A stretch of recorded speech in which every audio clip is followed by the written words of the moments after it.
आज हम इस वीडियो में ऐसी बातें बताना चाहेंगे जो लोगों को जरूर जाननी चाहिए, क्योंकि इन्हीं बातों ने बीजेपी को कांग्रेस से अलग खड़ा किया और आज बीजेपी के उदय में कांग्रेस अपना अस्तित्व बचाने की लड़ाई लड़ रही है। एक समय वो भी था जब 1951-52 में कांग्रेस ने स्वतंत्र भारत में पहला लोकसभा चुनाव जीता। तब से इसकी ताकत को कोई चुनौती नहीं दे पाया था। पार्टी को आंतरिक मतभेदों का सामना करना पड़ा और यहां तक कि विभाजन का भी सामना करना पड़ा। लेकिन कोई भी अन्य राजनीतिक दल पांचों चुनाव में से किसी में भी कड़ी टक्कर नहीं दे पाया था। लेकिन 1977 के लोकसभा चुनाव की कहानी अलग थी। उसी समय जनता गठबंधन का उदय हुआ, जिसके तहत सभी विपक्षी दल कांग्रेस शासन को खत्म करने के एकमात्र उद्देश्य से साथ आए थे। भारतीय जनता पार्टी आज की तारीख में देश की सबसे बड़ी और प्रभावशाली पार्टी है। साल 1980 में 6 अप्रैल को ही भाजपा की स्थापना हुई थी। उसी समय जो पौधा बोया गया, तब शायद ही किसी ने ये सोचा कि कुछ सालों बाद ये इतना बड़ा पेड़ बनेगा।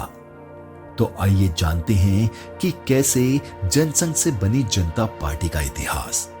हमारे चैनल पर आपका फिर से स्वागत है। अगर आपको हमारे वीडियोस पसंद आ रहे हैं तो प्लीज हमें सपोर्ट करने के लिए सब्सक्राइब जरूर करें। 1 मार्च 1977 को दिल्ली के बोट क्लब में होने वाली चुनावी रैली में मौजूद सरकारी कर्मचारी इंदिरा गांधी से बहुत खफा थे। नई दिल्ली से कांग्रेस कैंडिडेट शशि भूषण ने जब नारा लगाया, बोलो इंदिरा गांधी की जय, तो भीड़ की तरफ से एक आवाज भी नहीं आई। शशि भूषण को लगा कि शायद माइक नहीं काम कर रहा। उन्होंने जब माइक को खड़खड़ाया तो वहां मौजूद लोग हंसने लगे। दिल्ली की जनता ने प्रधानमंत्री के लिए इस तरह की इग्नोरेंस पहले कभी नहीं दिखाई थी। इंदिरा गांधी का भाषण समाप्त होने से पहले ही लोग वहां से उठना शुरू हो गए थे।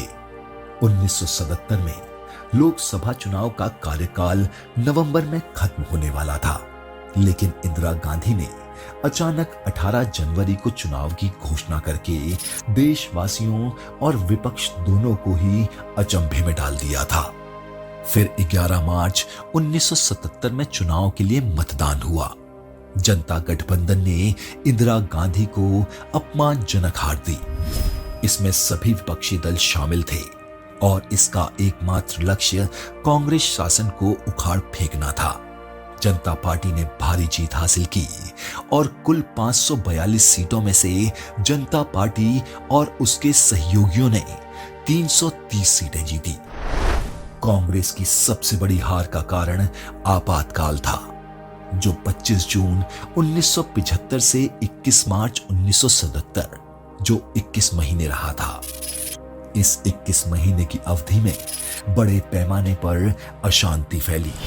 इंदिरा गांधी के नेतृत्व वाली कांग्रेस सरकार द्वारा उठाए गए अन्य कदमों ने भी विवाद को जन्म दिया, खास तौर पर परिवार नियोजन का उपाय, खासकर नसबंदी, जो कई बार जबरन की जाती थी।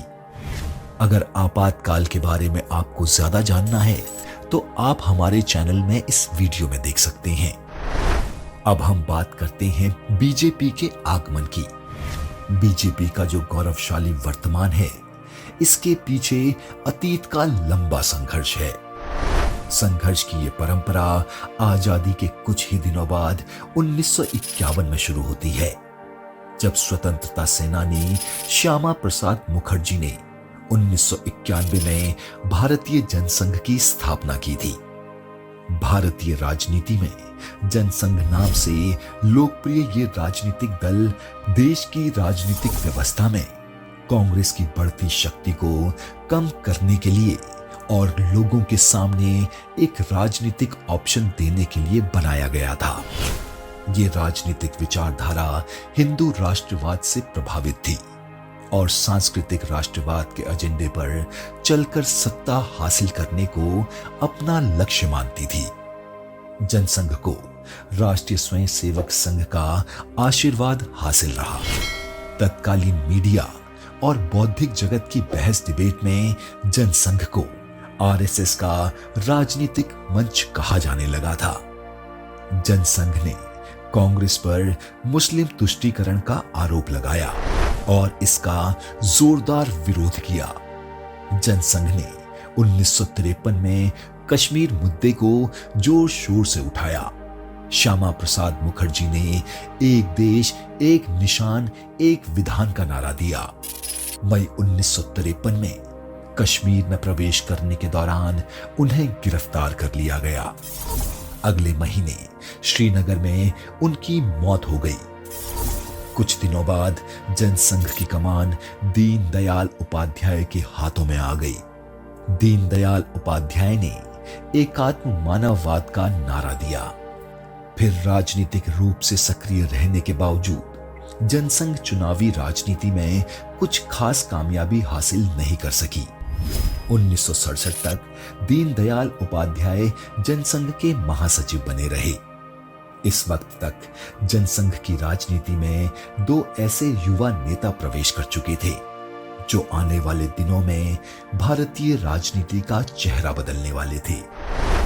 ये दो शख्स थे अटल बिहारी वाजपेयी और लाल कृष्ण आडवाणी। 1968 में वाजपेयी जनसंघ के अध्यक्ष बन गए। इस दौरान पार्टी के 3 मुख्य मांगे थी: पूरे देश में समान नागरिक संहिता लागू करना, गौ हत्या पर रोक और जम्मू कश्मीर को दिए विशेष दर्जे को समाप्त करना। 1977 में लोकसभा चुनाव हुए जिसमें जनसंघ का जनता पार्टी में विलय हो गया और कई पार्टीज के मर्ज से बने जनता पार्टी का मकसद इंदिरा गांधी को परास्त करना था।